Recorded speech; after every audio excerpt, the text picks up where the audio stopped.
Good morning, good afternoon, and good evening, and welcome back to Jamie Photography.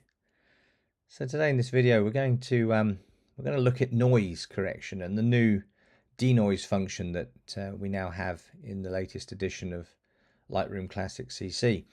So this image here I took in Amsterdam, and I shot for the highlights. It was sort of late, mid to late evening as the sun was going down. It was very bright behind the trees, so I had to shoot for the highlights.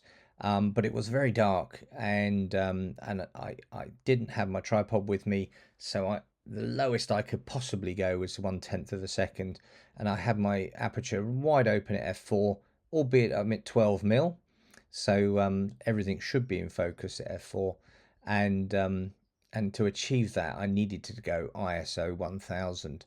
So obviously there's going to be quite a bit of noise in this image as a result of that. And if I open up the shadows here, what we'll be able to do is start to see where that noise is. And if we go in and we zoom in here, you'll start to see some noise in the dark areas. So let's just go for a 200%.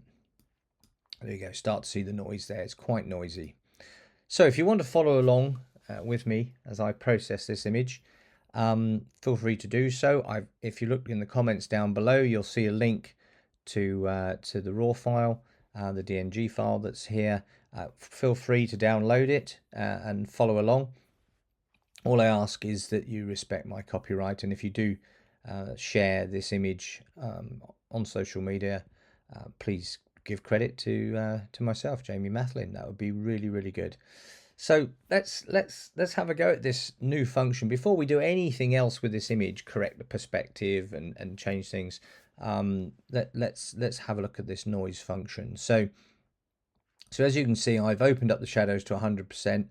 I'm going to open up the exposure really high here to +2, so 100% shadows, +2 on exposure, and as I say, you can see that noise there. Now if I go down to detail on the right hand side, you'll see this new function, noise reduction, denoise. You'll see it here, and if we click on that, what it will do is it's going to have a look at the image, show you the before. So if I click on it, that's the before, and that's the after. So if I move to some detail here, you'll see before and after. That's what it says it's going to do. Now we're at 50%. You can bring it up more, which gives you an even cleaner image, but you do have to be careful you don't go too far. If I go all the way up to 100, you'll see that you start getting really sort of strange edges. It doesn't look quite right. So I'm going to back that down. In fact, I'm going to go around 65 on this one.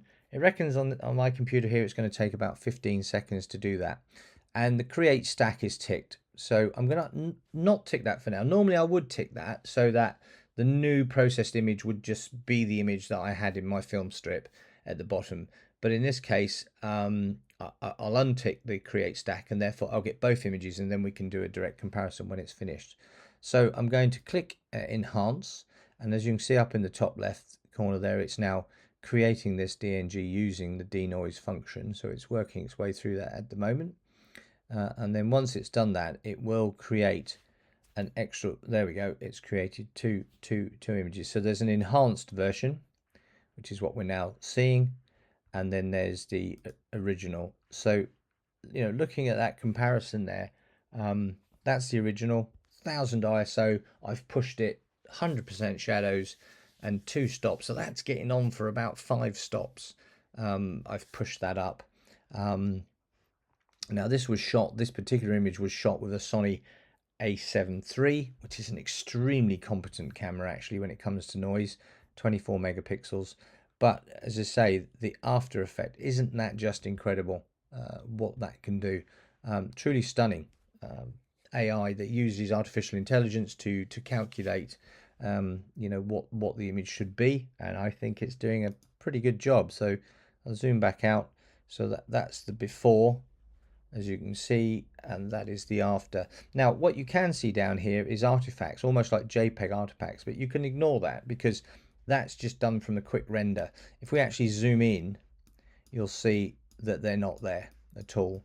It's just that it, and when I zoom back out, because it's now rendered that screen, it's not there. So don't worry about that. So if I go back to the original, there's the original, and you can see all the noise down here in this dark area, and I come back over, there's the artifacts. But as I say, if you zoom in, it will then render the image, and it looks truly stunning, I have to say. So I'm going to bring the bring the exposure back down to 0, and you can do that by double clicking the word exposure. As I say, if you're up at something, you double click exposure, it brings it back to 0. I'm going to leave the highlights 100% open for now. Sorry, the shadows 100% open for now, and I'm just going to bring the highlights down just a little bit to about -40. But what we do need to do is we do need to, I can type in -40 there, -40, enter. We need to sort out the perspective because it was shot at 12 millimeters. It's extremely wide, so you're getting almost a barrel effect. You can see that it's falling away over to the right here, and slightly to the left.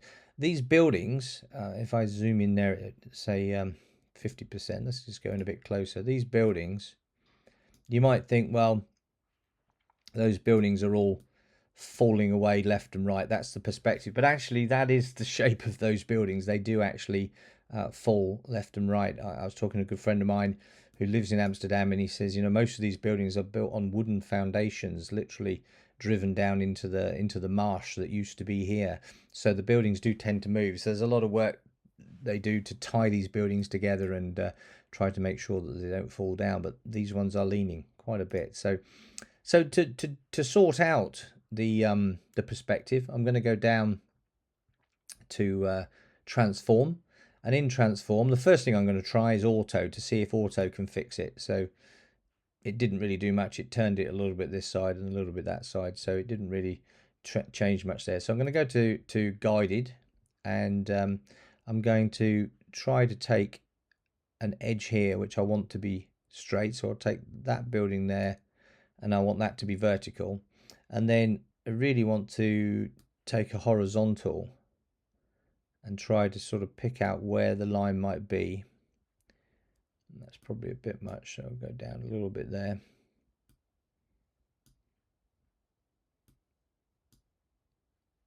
Yep, that's not too bad. I'm going to accept that by hitting return, and then we're going to go back up to basics, and I think that looks too bad. It's still falling a little bit over this side. We can go into Photoshop and correct this a little bit more if we want to bring this up on that side.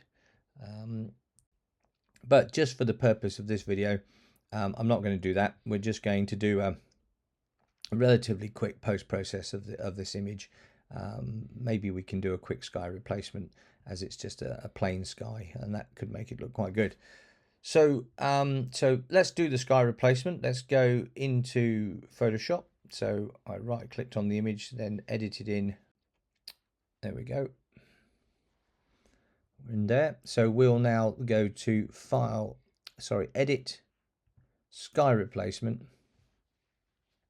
I'll take one of my skies. This is one I shot locally, and which is quite nice, sort of matches in with the colors. I'm going to go down to the bottom slider first and just bring that color into the image itself, so the water sort of matches the sky as well. I might even go just a bit further just to make sure we've got all that color in there. I'm going to zoom in on the trees, make sure that we're getting good sky coverage behind the trees, which we are. So I don't really have to do a great deal here. There's a little bit of bleed over here, so we can shift edge. We can bring that back slightly. I'm going to go -14. Let's have a look. How does that look? Still okay with the trees. Yeah, that works. That's working quite well.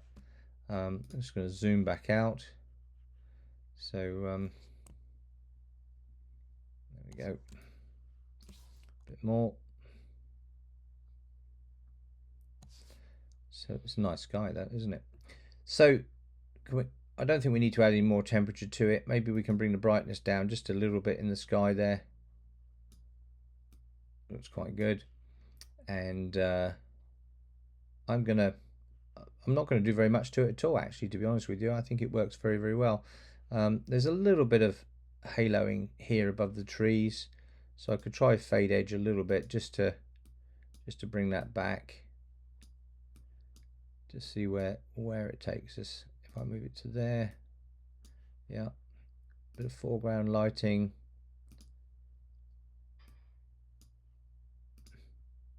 Yeah, I'm going to go quite high on the foreground lighting and the edge lighting as well. I think we need to go quite high with that just to make sure we don't get too much of a halo in there.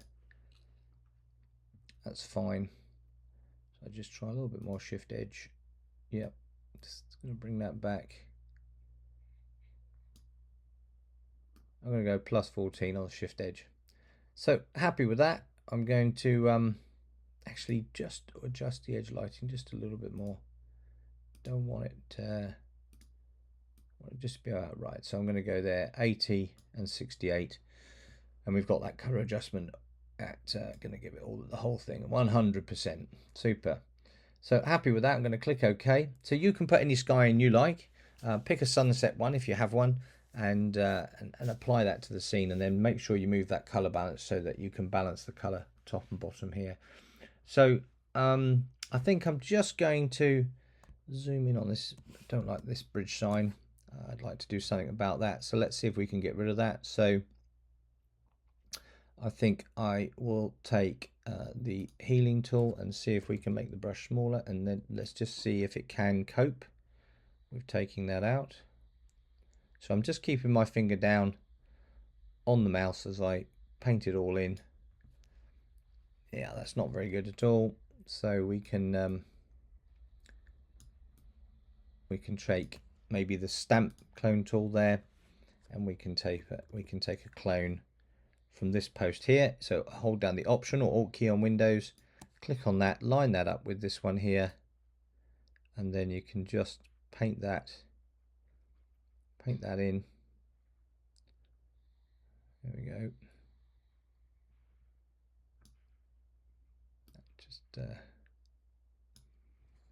Just going to undo that a second there. I think I will take another stamp from over here, but this time a smaller one, and then I'm just going to paint that post back in there. We go.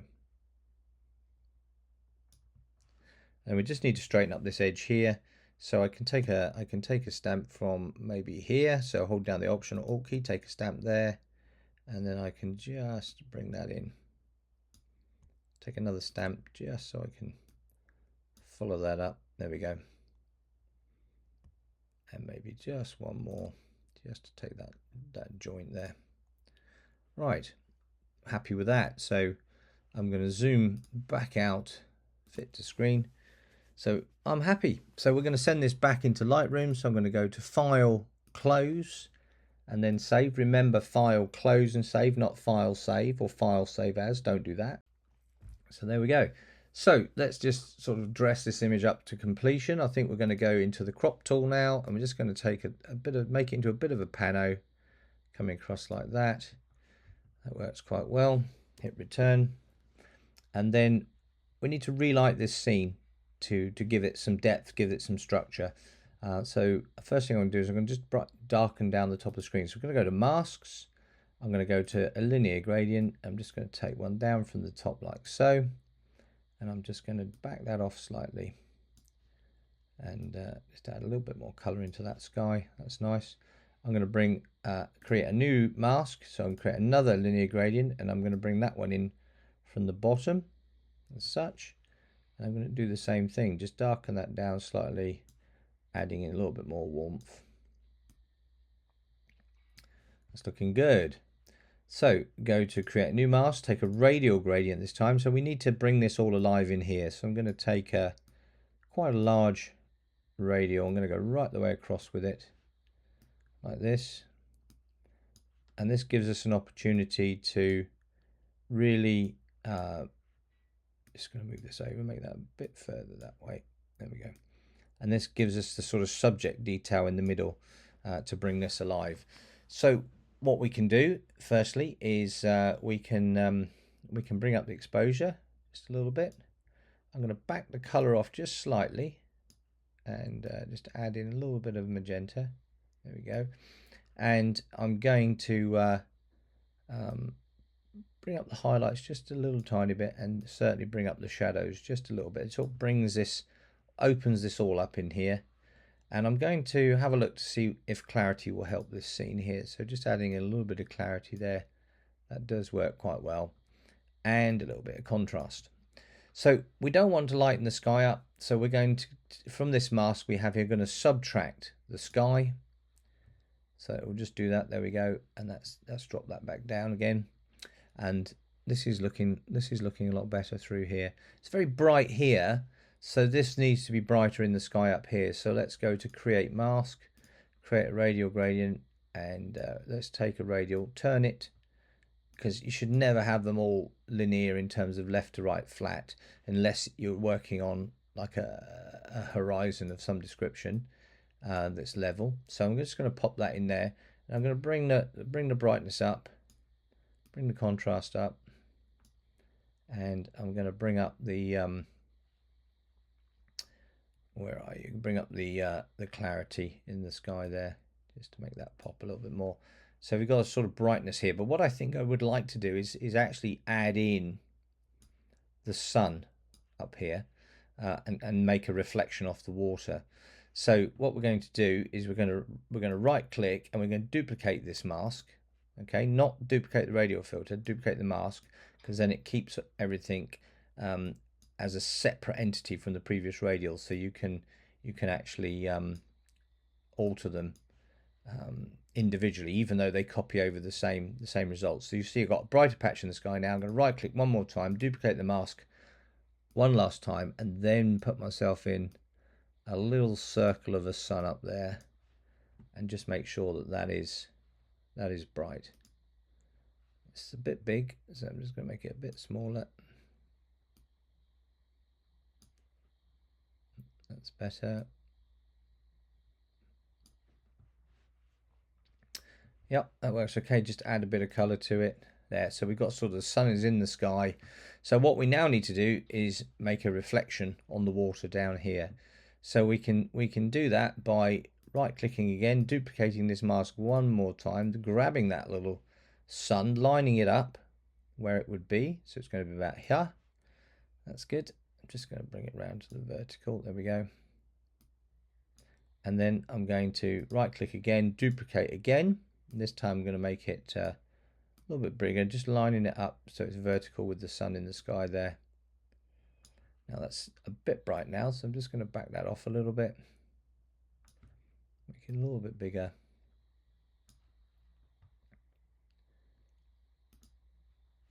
A little bit bigger still. Just want to really emphasize that light in the sky. So I'm actually going to go quite big with that. What I want to do is just move it to one side a second. I'm just going to go into the little sun and just make that a little narrow sun, because when you see the sun reflected on water, it's always stretched out a little bit. There we go. I'm going to grab this one and put it back over the center of that one like that. Yeah, that's looking pretty good actually. So just make it even bigger still. Now the little one, so I've just gone clicked on the mask here. The little one is still too bright, so I'm going to just back him off a bit more.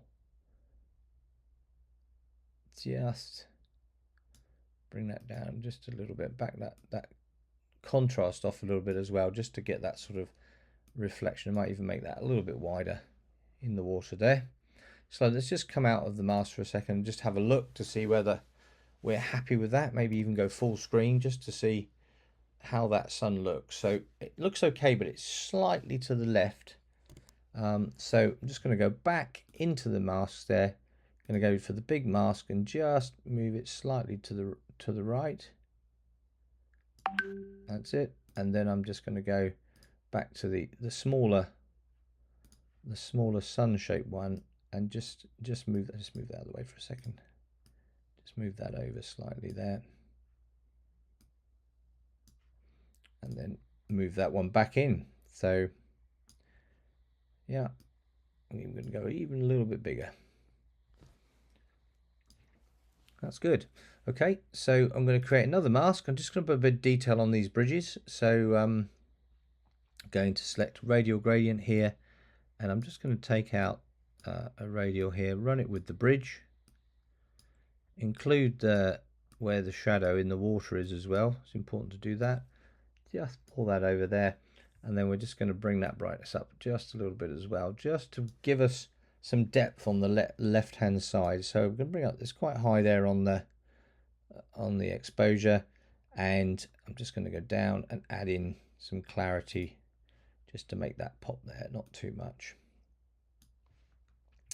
And I think we need one more little radial gradient over this side, just on these lights over here. And we'll just bring those up a little bit on the exposure. There we go.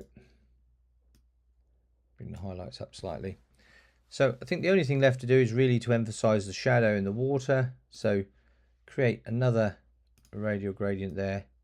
Just pop that down in the water there and just bring that up as well. It's a bit yellow rather than the golden color, so we can add magenta to that shadow there just to and bring down the into the blue slightly on the temp, and that will just balance those colors off, and that looks a lot better. So I think we're pretty well there. So that noise correction, the denoise function, the new function we have in Lightroom, is, well, simply put, is awesome. We've managed to get rid of that +5 exposures of brightness we brought up that really started to show that ISO 1000 noise, and yet we've been able to correct for that very, very well. So I'm really happy with that. I think the last thing I'm going to do is just go down to effects. I'm going to bring in a post-crop vignette. So just going to pop that in about -30. And always with post-crop vignettes, you want to open your feather up. So in this case, I'm just going to take that to 100%. And then I think we're sort of done. So we're just going to go back to the basic functions and just do the final lighting. So I'm going to bring up the overall exposure slightly. I'm going to bring the highlights down just a little bit because this is quite bright now. That's working quite well. And just open up the shadows a little bit more. I'm going to check my whites. So I'm going to hold down the Option or Alt key. I'm going to go in there, and you can see the two suns there, left and right. So I can back that just a little way back, so the sun is still very bright in the sky. And I can go to my blacks and just pull in a little bit more black to the left and the right. That's probably too much, so just going to go back up a little bit, about -5. And yeah, I think we just need to do a little bit more with the sky, a little bit more in the way of clarity. So I'm going to go back into mask, create a brush, and with this brush I'm going to have the flow at 40, feather at 100%, and then I'm going to bring up a big chunk of clarity, and I'm going to bring up some contrast, and we're just going to brush that in across these clouds here, just to really make them pop in the sky. That works very, very well. Just going to turn the auto mask off for a second, just to work that detail in. There we go. I'm going to create another brush. This time auto mask is going to go back on, and I'm just going to add a little bit of exposure, a little bit of contrast, and of course some clarity for skies. Always want some clarity. I just want to pick up these illuminated clouds up here. So with the auto mask on, it will pick up the detail where you start with your positive in the center of your brush. It will pick up that luminosity level, and you'll be able to paint that through. So so just covering that there. So when we now raise that exposure, now it will just be, if I hover over there, you'll see it's just on the clouds. I can bring that exposure up and just make that sky a little bit more contrast, make that sky pop a little bit more, and more clarity up there as well. So just going to bring that back into there. Yep, I'm going to change my mind. I'm not going to do that. So I'm going to grab one more brush. This time it's the opposite. It's going to be, it's still going to have the auto mask on, but I'm going to bring down the exposure. I just want to darken off some of these areas and catch some of this darker cloud area. And that really will give you some depth as we go in there. It's like here, for example, just going to darken that down there. we go. And I think coming out of masks, a little tiny bit more on the overall exposure, a little bit of clarity, not too much, not on the overall image, a little bit of texture, that's good. I'm going to back the saturation down just a little bit, -7, and bring up the vibrance. And the vibrance is your color contrast effectively. So I'm going to come up +20 on there.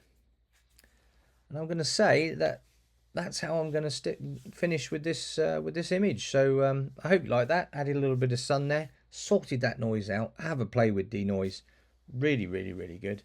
If you like the video, then please give me a like, and if you haven't subscribed already, love you to join my adventure on YouTube and subscribe. I'm almost at 1,000 subscribers, so we're almost there. And if you do have any questions or comments that you'd like to make, feel free to do so. I try to answer all questions, and I do appreciate your comments. They're very valuable to me. So until the next time, yeah, bye bye for now.